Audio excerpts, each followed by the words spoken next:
Welcome to another edition of the Paranormal Zone. I'm your co-host, Tom Spitalere, with Bob. Bob's back this week. And Bob, how's everything going? Going great. Good to be back. It is. Yes, it is. The Paranormal Zone is set up to hear different things about what goes bump in the night and how different people perceive it, whether it's UFOs, UAPs, Bigfoot, Birdman, the ghosts that go bump in the night, demons, ghost hunting. We cover it all. So if you're interested, you can reach out to us, the Paranormal Zone, if you want to join us on air. We're always looking for good guests to come on and talk about all these great things that are going on in the paranormal world and the UFO world. Before we get started today, this is by invite only. Bob, why don't you announce what you're doing next Saturday night by invite only, and then I'll hit Quick Hilldale, and then we'll start. Yeah, for our listeners, we have a group called Skywatchers National, and within that we have 10 states right now. We hope to have 12 shortly. One of them encompasses Maine, New Hampshire, and Vermont. Next Saturday night, we're having our first Skywatchers event. What we do is we find a place to go, which in this case is Lake Messabeesic at night. We get up there and set up telescopes, cameras, binoculars, whatever you want to bring. We really cater, Tom, to two groups. One, people that just really enjoy the night sky. And two, people that are into what Skywatch is meant to do, and that is UFO, UAP research. So we are doing it by invitation only, this event, because we're kind of limited on the beach that we're taking over with the number of people. So if you'd like to go and you're not a member of Skywatchers New Hampshire yet, just send me an email at paranormalnh@yahoo.com. Tell me you'd like to go and what your interest is and how many people you've got. We'll see if we can accommodate everybody. This is one of 4 events we're running. So between July, August, September, and October, we'll finish up the 4 events. So about one a month for the next 3 months. All right, and then so that's this Saturday coming up. Then the following Saturday. Yeah. And then the following Saturday will be at Haunted Hilldale Cemetery for a ghost hunt at Hilldale Cemetery. That gates open at 7 o'clock, and the ghost hunt will start roughly around 7:30 in the evening, maybe a little later, because it's still getting dark. It's still pretty light out. But say 7 o'clock, the gates open if you want to come down for a meet and greet, hang out. That night is a fundraiser for Hilldale. And all the money raised that night will go back in the Hilldale Cemetery with the work that needs to be done to keep that cemetery safe and I just drew a blank on verbiage, which I'm not usually good at. Restore the historical graveyard back to its glory. So that's what we're doing in 2 weeks. So we had a lot of stuff being planned, in October. But let's get on with today's show. Tonight we have a great guest. She's authored one book, got another book coming out. She's very well versed in ufology, UFO researcher. She's an author. She's a horse trainer. We can maybe ask her about her horse with no name soon, but we'll see about that. But tonight we're going to be talking about UFO. So, Kay, welcome to the Paranormal Zone, and thank you for coming on tonight. Thank you for having me. I appreciate it. It's always nice to have you back, Kay. Yes. Yeah, this is my second time on your show. It's great. Thank you, guys. No problem. Okay, let me start off by asking you kind of a basic question. I know we talked before, but for listeners that didn't hear the last podcast, how did you get interested or involved, I should say, in UFOs and UAPs? Oh my God. Well, it wasn't elective. It wasn't by my own choosing. It usually isn't. Right. No, it isn't. In my case, it was an abduction in Southern California in 2017. I believe that was September, the day after Labor Day. And it's in the book, Into the Gray's Abyss, which is now being split into 2 volumes. Volume 1 is Unbelievable if not experienced, and Volume 2 is The Abductions Continue. And the reason why my publisher and I are splitting it into 2 is because there's so much that I left out of the original book that we wanted to redo this. The new publisher, I should say. But so Diamond Bar, Southern California, I was taken in the middle of the night, and it was absolutely world-shocking, creepy, terrifying. I don't have the words really to describe it. But that's what started that. And it continued. So you were asleep in your bed, or you were at home. Were you aware that you were being abducted? Well, it was so weird. I had a dream prior to the abduction, and the dream was really weird too. I was walking in the mist, and there were, I think, some trees or bushes. I'm walking in the mist, and I see these cloaked-looking beings, like actual cloaks over their heads, hooded beings, not real tall, right? And they're boiling something in a big black kettle, and I'm going over through this path to go over and kind of look, and they see me, and then of course they're all kind of coming at me with their clawed hands, and then like they want to put me in the pot and boil me. So I woke up from that.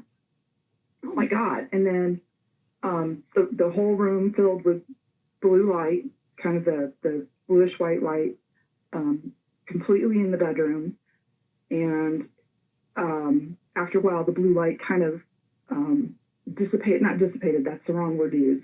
It kind of condensed itself down till it was directly on the bed, and my husband's in bed with me, and he's zonked, completely asleep, and it keeps shrinking down till it becomes this small beam, and at the same time I'm not able to breathe well. I'm feeling this vibration. The vibration's extremely intense, running through my body from my head down all the way down to my toes. And then, of course, as this is happening, I'm looking down my comforter, which was white with some purple, yellow, pink flowers on it. And that blue light was making those colors pop as if it was under a black light. So that was, but I kept looking down the comforter because something was touching my foot at the bottom of the bed, at the footboard. And I was on my left elbow, kind of looking.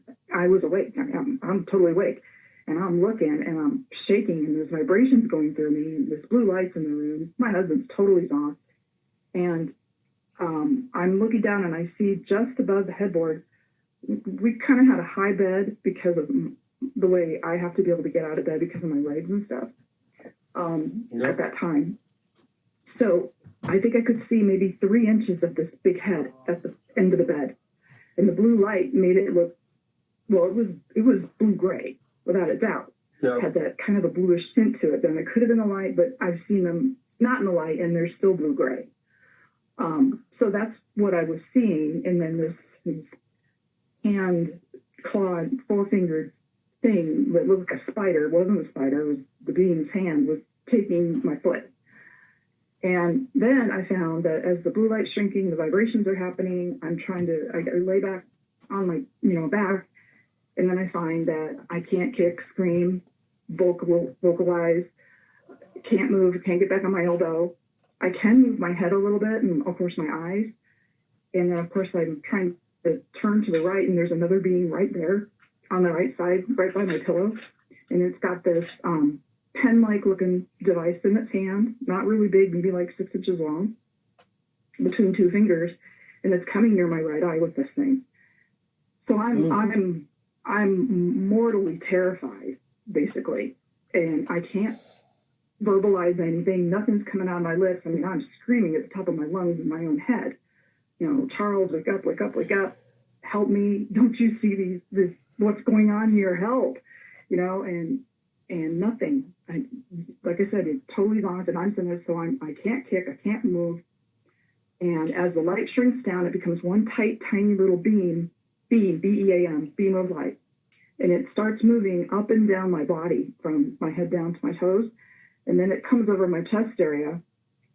And as this is happening, my breathing is a little bit better. I'm not as the vibrations start to ebb away a little bit, like, the ocean coming in on the beach and then going out.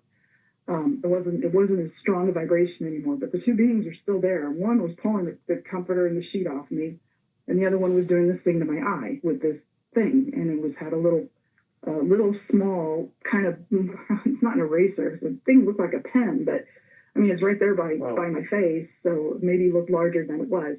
But it had a little bulbous thing at the end, and I don't know if it poked right in my eye or what it did, but I woke up with a horrible headache on that side of my head. And, well, I'll go to that later. But anyway, they start levitating me, I guess is the best way to put it. So I actually find myself up above the covers. The covers are off now, and I'm up and I'm above, and they're moving me over to the left side of the bed, over my husband. I'm laying prone, so I'm facing the ceiling, and the ceiling fan is on, and it's on high because it's hot down there in the summertime and humid. So we always have the ceiling fan on high. And my first thought was, oh my God, you're going to shred me, because I realized that somewhere in my lingo and passing stories, probably, that these were unearthly beings. I'm not going to say they were demons or anything like that, because I'm pretty sure they don't do this. But grays came to mind. That word just popped into my head. I'm sitting here going, okay, oh my God, if these are aliens and they're taking me, what is in my mind going, what the hell, why is this happening? Why are you taking me? And of course, nothing's coming out of my mouth, it's all in my head. But I'm going up towards that ceiling fan, and I'm telling them, look, you're going to shred me, you're going to kill me, don't do this. And then I'm moving over to the left side of the bed, where my husband is, sound asleep, completely zonked, didn't know anything. And we had a 4-post big wood bed, and the posts were really tall, 6 feet tall. And as I'm going over, I'm able to go through the post somehow. So I'm able to go through the post. But the weird thing was they were taking me towards the window on the left side, the windows, and we were on the top floor of the house in Diamond Bar. So the windows are locked, shuttered, and there's heavy drapes on them because my husband likes it dark in the room. And before this, though, when that light was in the room, I swear to God, I thought it was emergency vehicles outside. I was like, because of the shaking and the vibration, I thought, oh, it's an earthquake. It's an earthquake. And of course, like I said, Charles wasn't waking up. And then I kept thinking, briefly going, okay, blue light in the room, blue and white light, police car, red light, white light, whatever, fire engine, but I'm not hearing anything. I'm not hearing people outside. And we lived in a cul-de-sac. So that thought that evaporated pretty quickly. And then, of course, the beings, were there.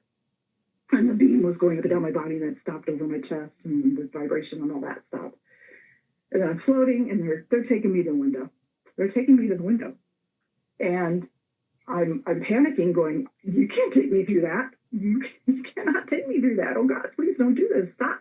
But, of course, nothing's vocal. This is all in my head. I'm screaming in my head, don't do this. And who are you? What are you? That type of thing. I mean, you can't describe it. It is unbelievable if you've never experienced it. It is so hard to describe the terror that is running through your mind and your body, and when you're immobile and you can't do a damn thing about it. It is the worst thing in the world. It's just completely hard to explain. But so they take me through that dang window, and I know I lost consciousness at some point, but they got me through it, and then I was in a beam of light, amber colored, yellow like light, outside the house, and with them, and we're in the beam, and the beam was definitely going up, and I remember thinking, I'm going to reach outside the beam and grab our roof. They are not taking me. I am not going with these things. But when you're in the beam, you can't reach outside the beam because you're still pretty much immobile. You can look and you can smell. I could smell the Pacific Ocean. I could even feel the breeze. But you cannot, and I don't know what kind of technology this is, you cannot put your arms through the beam. You can't try to grab your roof to stop from being taken. There's no way to stop it. So the beam went up kind of like as if you were in an elevator. So the whole beam of light goes up and shrinks until you get to the top. And I remember seeing the sky, and you can see the sky, but there was this area that was blacked out. There were no stars. You could see it. It was just totally black, a little shimmery almost like that we were going up to. So I knew it was a craft. I knew what was happening at that point. Okay, I am being taken. Oh my God, they're taking me to a damn ship in the sky. And then I blacked out at some point once they got me up there. And then, of course, I wake up on the medical table. And the rest of it's in the book. I mean, like I said, it is unbelievable. It's not experience. It's crazy, and it makes you think you're crazy. Yeah, and it must be terrifying. Which I would be interested in talking. Tom and I would like to talk to you offline about this, but we counsel some abductees now on the Skywatchers. And you'd be interested, Kate, that we're setting up a database to track similarities in abductions, because we have a feeling, we can't prove this yet, but we have a feeling that some of the things that happen during the abduction, if there's enough similarities in those from abductee to abductee, it may start to show us a picture of why they're abducting people. So we'd love to talk to you offline about that. But one of the questions I had... Also, Bob, let me just... I understand what Kay went through, because that is scary. There's been a few times in my life that you feel like you're being taken away out of your body. I put holes in walls when I was younger, a couple times, out of my bedroom. And I'd be sleeping by myself because I was younger. And many a times I've woken up feeling like I've been taken away, and I start I start fighting the thing off. And then when I wake up in the morning, there's a hole in the wall. It hasn't happened in a while with the hole in the wall. But every so often I go through these, you want to call them, they're like night terrors, but it just doesn't make any sense. And then when you go on and you do a little Google research, you find out the night before, by checking all these UFO sites, there was a sighting somewhere. So I find that interesting to itself. But I never have a mark on my body or anything, no metal in my, nothing like that at all. But it's just weird. Yeah. So I do. So I have marks. Oh, you have marks. Oh, wow. In my book, there's pictures of the marks. One of the pictures is a 4-fingered handprint on the inside of my right thigh, on the outside of my right thigh, because I couldn't take a picture of it well. And the weird thing was, it did happen after an abduction in Colorado. So we moved from Diamond Bar to Colorado, and the damn thing followed me. So yeah, that's all in the book. But so there's a 4-fingered handprint, and I don't have children, and the grandchildren don't visit. Nobody has 4 fingers. And it's pretty visible, and it's right there on the outer side of my right thigh, because I couldn't get the camera to that's very hard to do, and I wasn't about to have my husband take this picture because it would have freaked him out. But I didn't take the picture for almost a couple of months, right? And it was there for a long time. And then I have a triangle on the top of my left thigh, and 2 inches by 2 inches by 2 inches. Wow. And those marks and it was there months. for a year. It's still there. It's just very faded now. Like, oh my God. But yeah, I've got what do you call it? The little scoop marks on my arm, up above my right elbow. And then I have 4 holes in the back of my head where they hooked up wires to me. Really? After a year? Really. And there's more. And that's so that the next book, after Into the Grave Abyss with the 2 volumes, the next book's going to be Inside the Labyrinth. And it's going to go into some other stuff. It's just been crazy. Oh, I bet it has. I mean, I interviewed a UFO abductee years ago. She's been on national TV talking about it. And she was first abducted in Ohio. Then the family moved down to southeastern Massachusetts, where she's been abducted down there in the Bridgewater Triangle. And then they moved up to Maine, and they have people flying around their house constantly, keeping an eye on those 2. The 2 sisters. But one of them swore one day she woke up not feeling well, went to the hospital, and this is on my TV show at HC Media, and she kind of told the same thing on national TV. I just got to clean it up a little bit. She found out she was pregnant. So, after she thought about it, she hadn't been with anybody to become pregnant. She used a different term on my show. We had to clean that up. But she hadn't been with anybody to become pregnant. And then after, a little while down the road after that, she woke up in a pool of blood, went back to the hospital, and the baby was gone. Yeah. 3 months. In 3 months, they take it. And I've been through something, and I wrote that in my book, that they did say they have, the tall gray is the being that I seem to have the weird communication, cryptic messages from. It isn't telepathic. It's more of a thought transference thing, and he shoots his messages into my head like a bullet, and it hurts the next day. And he's not real good at answering stuff. But this tall gray is the one that told me, because I'm on a table and the mantis being's right there, and there's 2 big vacuum-looking, not vacuum tubes, test tubes, like a really bigger test tube, containers, glass, with liquid in them and things in them, floating in them next to me in this big room. It wasn't a huge room. And I'm on this table and I'm getting this whatever procedure done, that this man is right there at the table, kind of between my legs, so to speak. And the gray is holding his hand, and that's going to be the picture of the second volume of Into the Grave Abyss.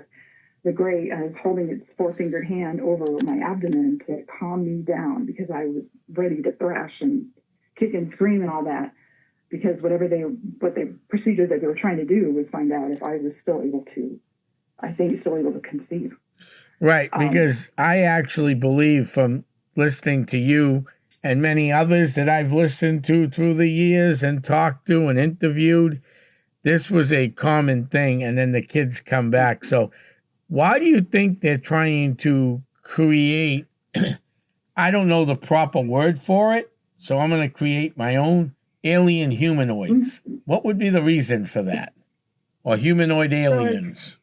It's gray human hybrid, and they are there, and they do live amongst us. And well, the only logical conclusion I can come to with this is that they want to have a calmer species of people on the planet who aren't going to kill each other, who are going to be more civil, is my guess. And I have to think back to Colonel Corso's book, Day After Roswell, and the information in there is incredible. But, I mean, he was saying even back then that it was an infiltration, that they knew they were here already in the 1950s, 1940s, and they knew that they were buzzing around everything and interfering, and people had already been taken, and they knew this too. So I'm just going to say infiltration and taking over the planet is my guess. because there's no other reason for it. I mean, you don't just take a species and play with it if you're not, logically, if you're not planning to do something like that. So Kay, let me ask you this question. We asked this of all the abductees that we talked to. Do you think, Kay, that is the primary reason for these abductions, is to reproduce a breed that can live amongst us humanoids without being identified? Yes and no. I don't think they care whether we identify them or not.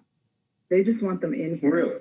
And I have my sneaking suspicions that they're already, I know they're here. Everybody I know that I've chatted with on Facebook and other places are saying that they're here. And some of them are even claiming that they're hybrids. But I mean, it just doesn't make any sense to say they're here to stop our nuclear arsenal. Well, okay, right. And the kumbaya situation that other people are saying is going to happen. That's not what I'm getting.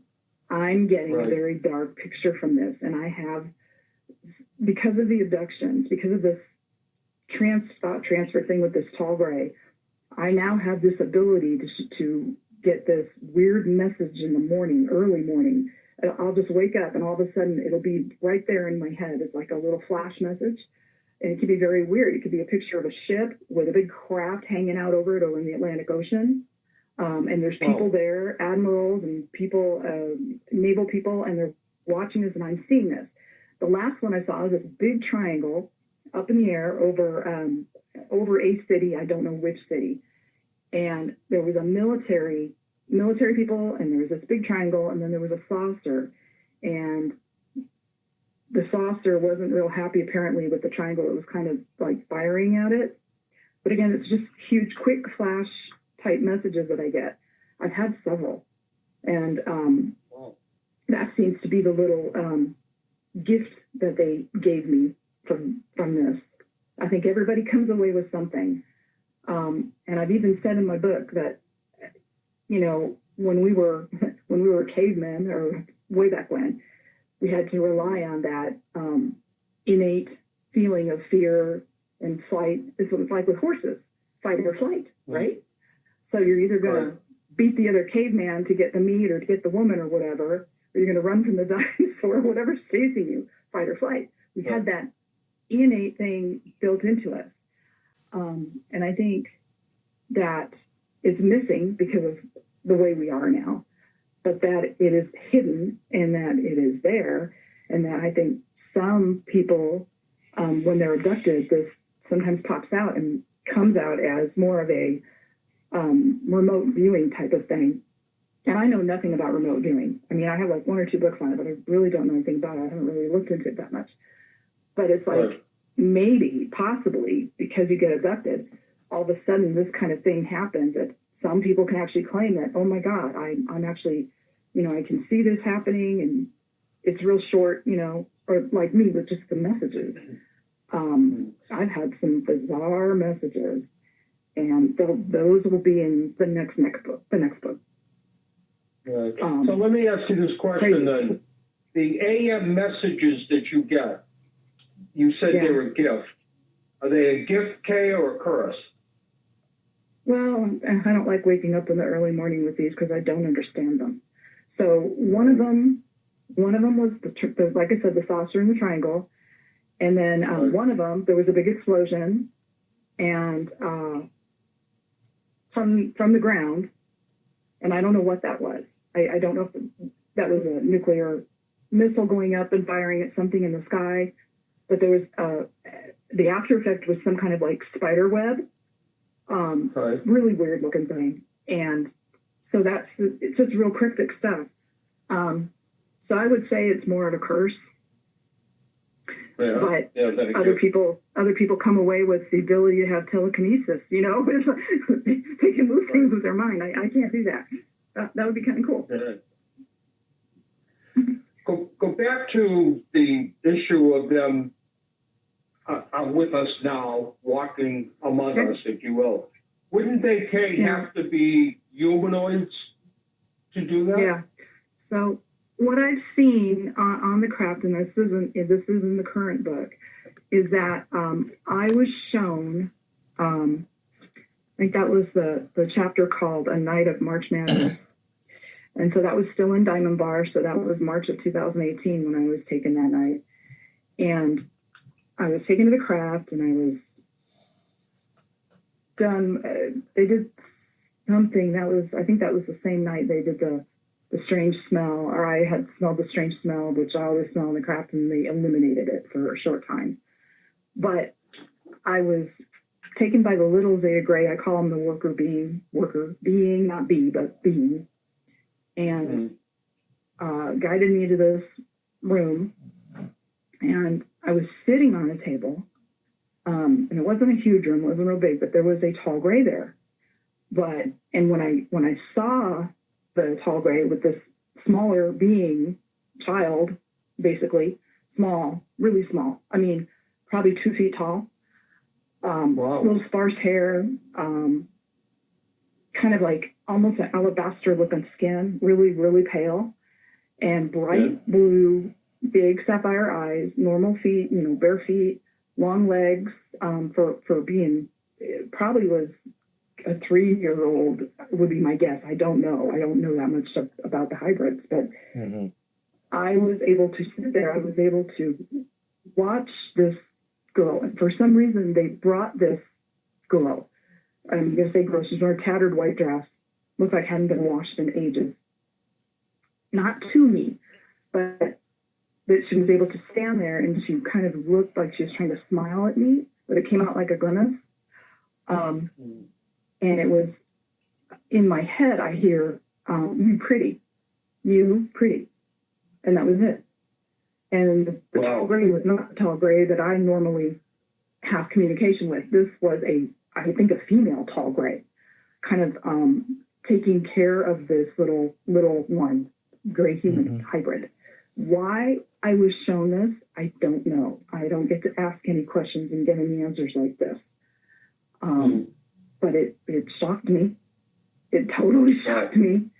And the tall gray female was kind of patting it on the shoulder to kind of show, I guess, affection or something. After we had that little exchange where she said, or she communicated, "You're pretty," and then they took her away. She took her away. So that was bizarre. And I've had an experience where a little older hybrid took me over Peterson Air Force Base, which is not Peterson Air Force Base anymore. It's Peterson Space Base. And we lived there a long time ago, with my husband being in the Air Force for 20 years. So that's in the book too. That was bizarre. And I've had another occurrence with the hybrids. That'll be in the next book. I'll give you a teaser. It will involve a human man being very nervous, and some sort of trading system. Wow. Interesting. Yeah, it is intriguing. Very intriguing. So that'll be in the next book. Yeah, Kay, how many times have you been abducted?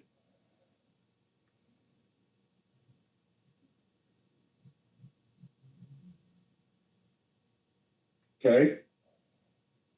Kay, can you hear us? Kay? Okay.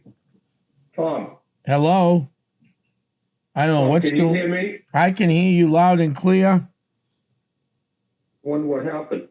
She is off the phone. That was weird. We're going to call back. Hi, we just when I... Please leave a message. That's weird. Just when I asked her how many times she was abducted. That happened the last time we had somebody on the air. That's really weird. Something interrupted that signal and terminated it. You can't get her back, huh? I'm trying to. Okay. While you're trying that, where I was going, Tom, was that See, I'm in the camp with her that I think that these abductions have something to do with reproduction of some sort. Correct. I won't go out on a limb and start talking about they're trying to cross-populate or anything like that, but it certainly has a reason. The interesting thing that she was talking about was this female gray seemed to have some compassion to her. Right. Right? She tapped her on the shoulder and she kind of smiled. She thought it was a smile, she wasn't sure, which would show some compassion, some understanding of what they were putting Kay through. Right. Which is interesting because it's a part of, so you wonder, was that particular gray, that female, was she some sort of a mix between a humanoid and a gray? Yeah, I'm here now. Hold on 1 second. We got struck with lightning and the internet went out. Oh. Okay. That's why the call dropped. Oh, we Sorry thought about that. we thought it was something. Oh, you got struck with lightning out there. Yeah, lightning and thunder is a thunderstorm. It happens out here a lot. We have Kellen for internet, and it's not that great. We're out there. I wanted to ask you, how many times have you been abducted? More than 10. Wow. Probably close to 18. Wow. Since 18 times. Since 2017. Right, but now this also includes some weird stuff that happened when I was a kid. Not taught. Boy, there it goes. Please. So yeah, around 18 times. It's been crazy. Diamond Bar was the beginning of being aware of what was going on. And then the continuing abductions in Colorado. And we're in the new house in eastern Colorado now, out on the plains and with horses, and still have contact. Wow. Now, Quick question, Kay. Quick question. Sure. How far are you from Utah? Well, our son lives in Utah, near Salt Lake. Probably 6 hours, 6.5 hours. Oh, okay. Got it. No problem. Thank you. Yeah. Sure. Let me ask you this, Kay. Each time you were abducted, 18 times, which is so many times. Crazy. It's amazing. Yes. Right. Your husband never realized you were gone? No, never realized it. So I have asked and I don't know. Yeah, it's some kind of technology that they use. I thought first when they went through the beam thing that's what did it. But now what's happening is they've upped their game. They have a new technology, or they've had the technology and they just didn't use it that way before. But I was taken before we moved here. I think the last time I was taken, I was standing in front of the tall gray on the craft, in his craft, not the mothership, but he has a craft, and then there's the mothership where they do all the hybrid stuff. Anyway, I'm standing there, and he has me immobile and standing, not on a table, and then he pulls up this clear, transparent screen out of nowhere. It's just in the middle of the air, almost in front of my face, and does something on it, and is communicating to me, okay, that should be better now. So whatever he did to, and I'm going to say it's an implant. That's all I'm going to say, because I just don't know, but something tweaked, he did something. So now, oh great, we've got hail. Wonderful. If I lose you guys again, I apologize. No. So when that happened, my mouth was open. I was drooling, and I was trying to communicate back to him. And when your mouth is open and you're drooling in real life, like at the dentist, and you're trying to talk, it comes out really not good. And that's how it was coming out when I was trying to ask him about the drones. This was during the drones in New Jersey and all that, right? There's the hail. Right. And all I got from him was, bigger and more ships are coming. And there's more hail. Oh, you can actually hear it.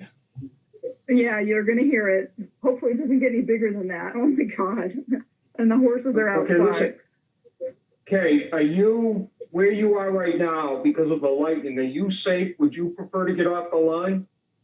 Yeah, let me get off because I've got to check on the horses. We left them outside. Okay. And this is kind of listen. So I'm sorry, Real guys. quickly. No, don't be so. No. We want you safe and we want the horses safe. So you go ahead. Carm and I will finish the podcast, but we'll get in touch with you offline in the next week or so. That's great. Thanks for having me on, guys. No problem. Thanks, Kay. So it's a very interesting, wacky weather out there here in the world. Yeah. Severe thunderstorm. Yeah. All right, guys. I got to go. Go. Good luck, hon. Good luck. So Kay's books are available on Amazon. She told us off air before we started. So you go to if you go to Amazon.com and put in Kay Golden, I imagine UFO researcher, her books will come right up. I mean, every time we have a UFO person on, the last two actually, we've had issues. Whether they were, it is interesting. And it's interesting that she went through that many times, 17, 18 times. And it's interesting. She didn't talk about her childhood event. So obviously she had some when she was younger. She did say that. Right. And then it probably stopped for a while till 2017. Some of the people we've interviewed in the past, it happened as a child, then it stopped. And then all of a sudden when they got older, it kicked up again. Well, one of the things, Tom, that we want to track through the Skywatchers project is, are we starting to see the activity rise?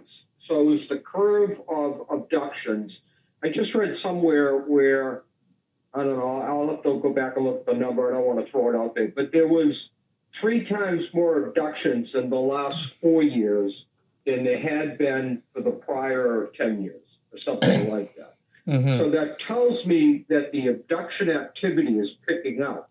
Right. It'll be interesting to track that and do some research to see how much of it. So let's take somebody like Kay, who gets abducted on an average of, say, once a month, just for the sake of math.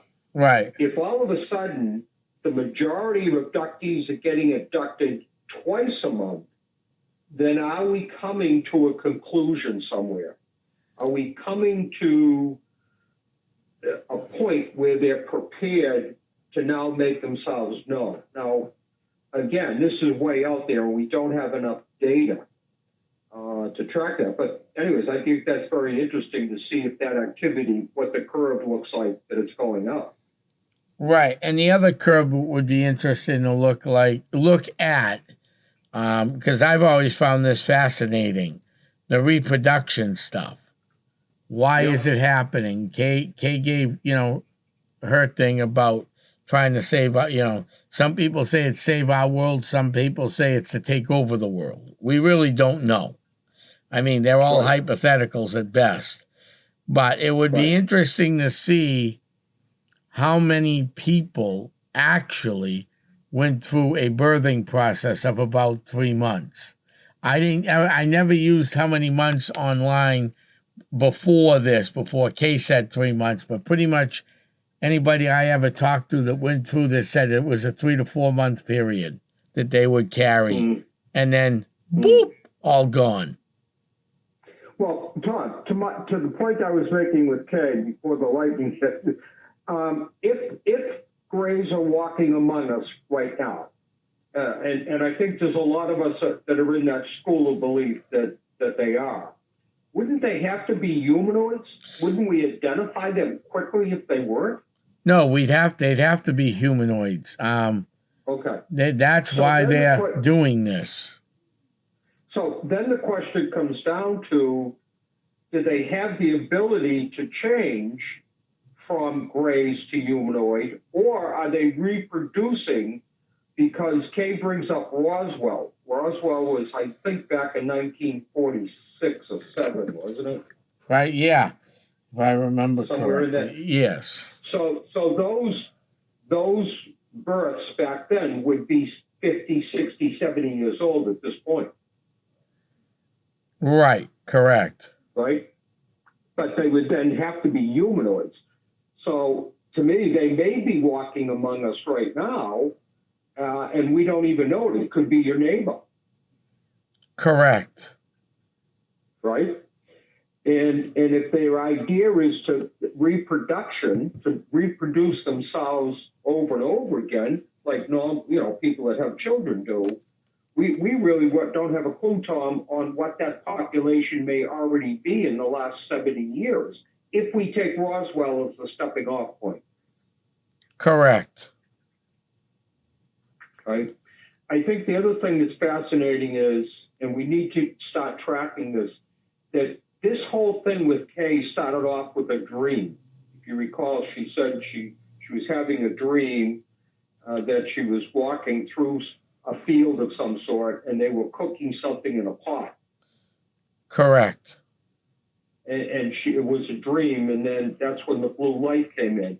So I wonder how many other abductees that we talk to, and those numbers are getting more and more by the week, by the way, but the more and more we talk to, that their abduction started with a dream. So I wonder what the reason for the dream is. Is to get you into a state that they can manipulate you. I wonder what that's about. The second thing is that I have heard from many abductees that there is two strange things. Many abductees that their husbands don't even know they've been abducted. That is correct. Or the wives, because I've talked to a couple men too. Their girlfriends or whatever. I mean, they just don't feel it, right, which is weird. Right, but we've heard, you and I have heard over the years, many more women being abducted than men. Right. So they're using they're using the female hormone system. That's what they want. That's what they want, and they're mixing it with their stuff. Yeah. And this goes back to what you and I have been planning for 2 years with this new project we have. This is how data will start to lead us down a path to conclusion.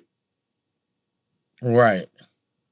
Because if they're abducting 3 times many more women than men, then it's not a quantum leap to think that they must be looking at the reproduction system. Right.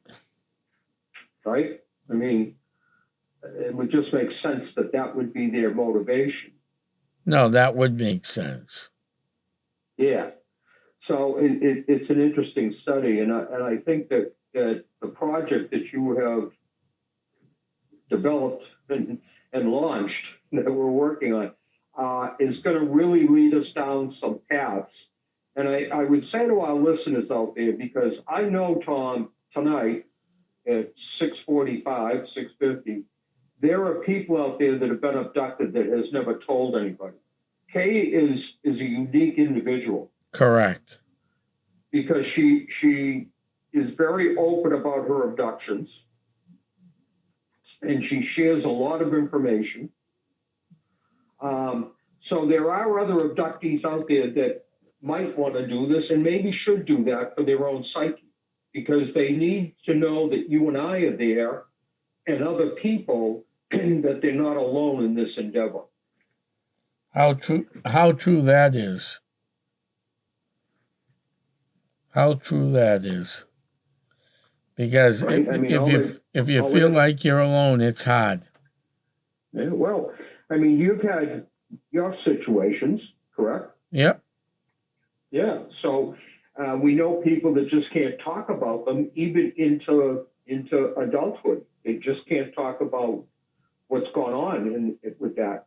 The other thing that Kay mentions, which I think is interesting, because a lot of our abductees are in the same boat, that they still have that hesitance, Tom, to come out, to actually tell people I was abducted, right? There's still that stigma attached to it. that people are trying to protect their families. Sometimes their own families don't believe them. Well, that is true. I mean, that Right. is true. I mean, their own families don't believe them, and it's sad. I mean, we run into this in the paranormal, for that matter.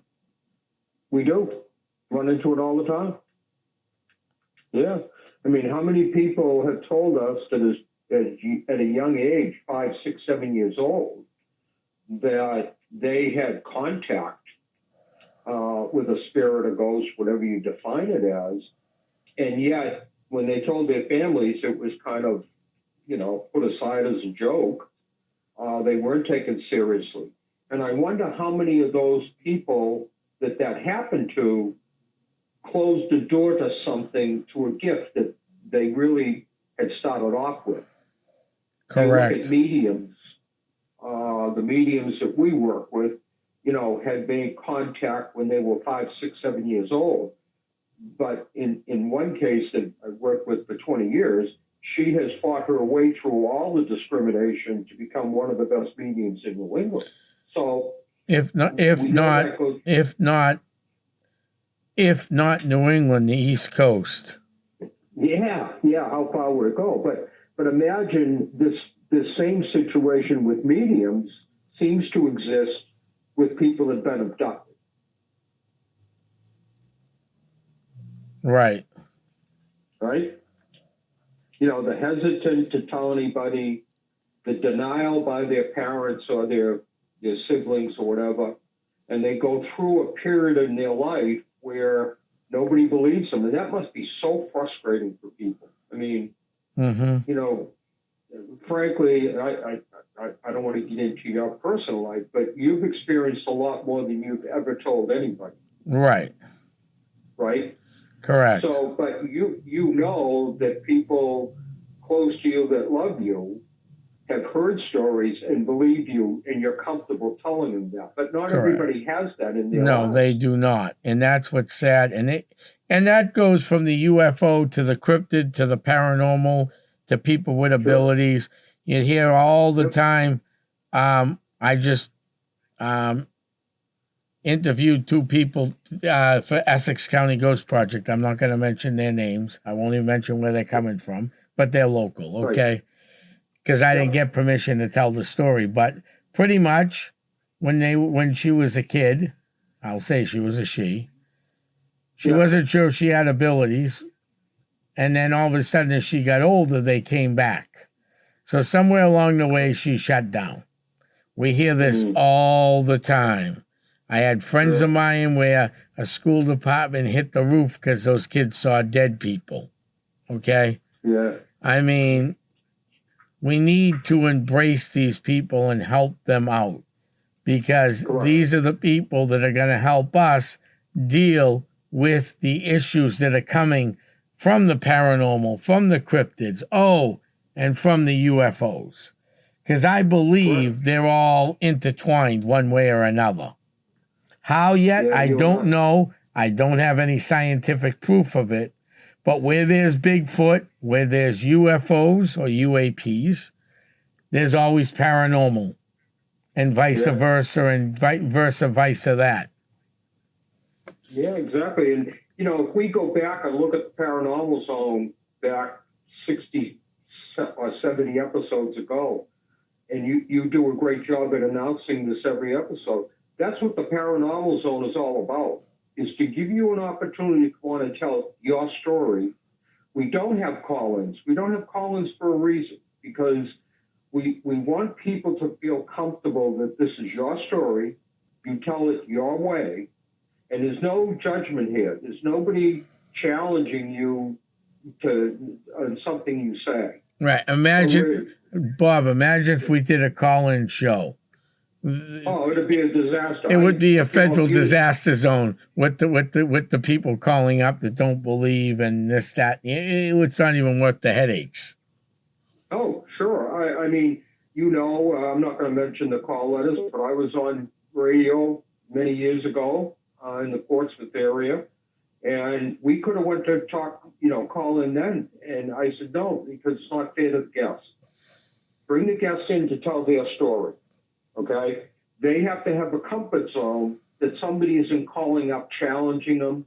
And listen, there's a forum for that. There's no doubt about that. But Right. this is not the forum. No.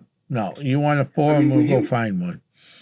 Right. You look back, we've had witches, we've had mediums, we've had abductees, we've had ghost hunters, we've had Bigfoot investigators, 3, 4, 5 of them. And I think they're comfortable telling their story. And it's so important for lay people that have never experienced any of this to hear these stories. Right. And understand that people like themselves, not just what you see on TV, or people like us that research this stuff, are seeing every day of the week. Right. You know, and that's what the important thing here is, because when I do public library events like you, Bob, there's always a clown or two in the audience. Oh, yeah. They're out there. And usually they're out there not to disprove the paranormal with any real scientific or UFOs, try to disprove it with at least some type of educated, answer. Right. It's always the same battle cry over and over and over again. I mean, I go to libraries and I talk about cleansing houses and stuff like that, getting rid of demonic entities, and you get the person in the audience who goes, "Oh, I thought it was the Catholic Church that only did that, not you. Should be only the Catholic Church." Well, those poor people that are living in the inner city that are dealing with this sometimes can't afford a Catholic Church's exorcisms because it comes with a hefty price. Yes, it does. So, I mean, and the only reason why they said what they said is because the local public access TV was filming. So they got their 5 minutes of fame that didn't last too long. Because I explained to them, you have to have a background in different religions when you do the paranormal. You got to understand all your clients that are coming through the door, because they're not all from the same religion. Sure. But we've seen a shift in that paradigm of let's just say the church in general, that you're seeing priests and ministers and stuff with their own paranormal teams. Right, like Father Bailey, the legendary Father Bailey from Rhode Island. Good friend of mine, nice guy, God love him. He does a lot in this field to keep it moving. Yeah, he does, and he has counseled so many people that have experienced paranormal, ghosts, or whatever, and he should be applauded. And I just love talking to him. We got to get him back on again. Yeah, that we definitely do, and it's very exciting to listen to people that go through this, over and over, and try to help these people and try to actually write down what's happening. And go from there. Well, again, all you have to do if you're hearing this podcast and you've had an experience, whether it's a ghost, whether it's Bigfoot, whether it's UFOs, UAPs, if you're a witch, a medium, and you want to come on and tell your story, just send us an email, paranormalnh@yahoo.com. I will guarantee you we will get back to you. The same day you send that email, we will get back to you. And if you're having problems with UFOs or anything like that, ghosts, cryptids, and you want us to come out, email the same thing and we'll get back to you and set this up. If you're relatively local, and once we get those other teams up and running in those states, we'll have a big howdy do show on that, and we'll put it out there on our social media where they're at so they can help you out. Yeah, the other thing, Tom, is that Essex County Ghost Project is always looking for new recruits. That we are. If you feel like, well, I've never done this before, that's okay. We'll train you. We'll get you in. We'll get you on some investigations. We'll train you. This isn't a big investment you have to make. Gotta love Bill, one of the best tech guys in New England, maybe, like you say, in the East Coast.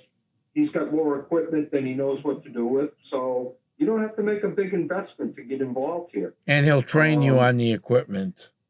Yeah. So, I mean, send an email to Paranormal NH that you'd like to join a group. Like I say, we have our first Skywatchers event coming up this Saturday. I think it's the 19th, from say 6:30 till probably 9. If you'd like to go, send me an email. I'd be happy to invite you. We just got to keep a head count. But if you can't get into this event, then we'll book you early for the next event in August. So we'll guarantee you. If you want to join, we'll absolutely bring you to the event as a potentially new member. Correct. And yes, this Saturday is the 19th. And on July 26th, we'll be back at Hilldale Cemetery doing a ghost hunt to raise money for Hilldale Cemetery. If you're interested, come on down. If you're interested in joining up with us, come on down too. And we'll start working with you, and you can use some of the latest equipment in the field. Yeah. It's all good. Yes, it is. Well, Bob, we've come to the end of another show. Great show this time. Great show this time, yes. And next week we'll have another great guest on. I want to thank Bob. Thank Kay. Kay, you were great tonight. I hope the horses are all right, and I hope the animals are fine, and I hope you make it through that hailstorm out there. I want to thank everybody for listening. It's time for me to head back to my crypt across the great big ocean. Anybody listening in Europe, England, South America, Canada, thank you. Russia, thank you. And thank you all for tuning in. Bob, thank you very much. Have a great evening, everybody. I'm heading back to my crypt. Good night. Good night, all. Good night.